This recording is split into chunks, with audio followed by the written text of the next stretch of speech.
Bonjour à tous et bienvenue dans votre journal des produits de bourse de l'Obsa du lundi 4 mars. Le CAC 40 termine en dessous des 3700 points en repli de 0,62%.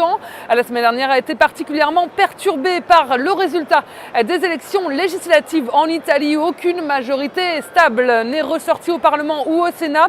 Et puis la bourse de Paris était sous pression vendredi à cause de l'incapacité des parlementaires américains à s'accorder sur le budget. Résultat des coupes automatiques de 85 milliards de dollars dans les dépenses budgétaires pouvaient entrer en vigueur d'ici minuit vendredi. Et plusieurs indicateurs économiques mondiaux n'ont pas aidé également à tirer la tendance vers le haut vendredi. Et notamment la production manufacturière chinoise qui est ressortie au plus bas depuis 5 mois. Et dans la zone euro, l'activité du secteur manufacturier s'est contractée en février. Et le chômage également est à un niveau record de 11,9%. Et du côté des entreprises, pas mal de publications de grands noms de la cote ont été publiées et bien accueillies par les marchés, notamment Thales qui a engrangé 12,3% sur l'ensemble de la semaine dernière. EADS et Essilor figuraient aussi en haut du tableau.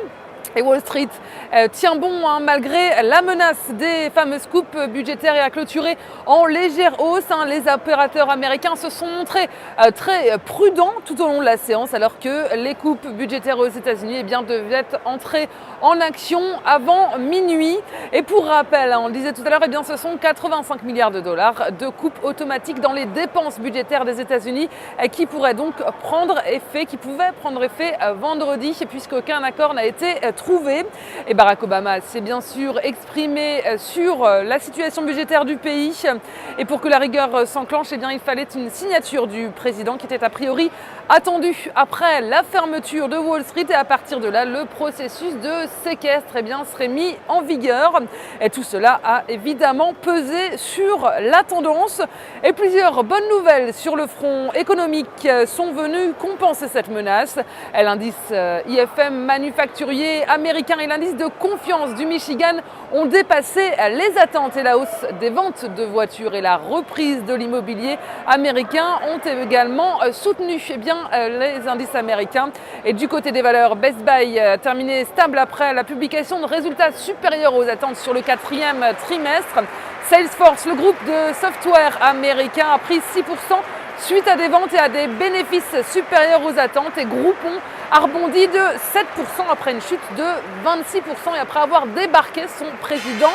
Et sur le front des devises, l'euro a reculé nettement face au dollar sous les 1,30 $ à son plus bas niveau de 2013. Le pétrole de WTI est en léger recul de 90 $ 84. Et puis on s'intéresse aujourd'hui à l'industriel Air Liquide. Graphiquement, le titre opère une phase de rebond et se situe désormais au-dessus de sa moyenne mobile à 50 jours.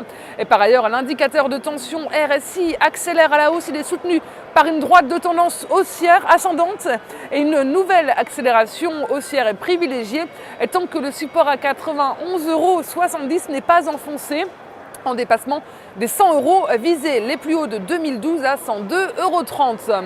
Et la stratégie qui vous est proposée pour jouer cette valeur, c'est l'achat du Warrant Call Air Liquide à 3116 T d'Unicredit au prix d'exercice de 90 € et d'échéance au 6 septembre 2013.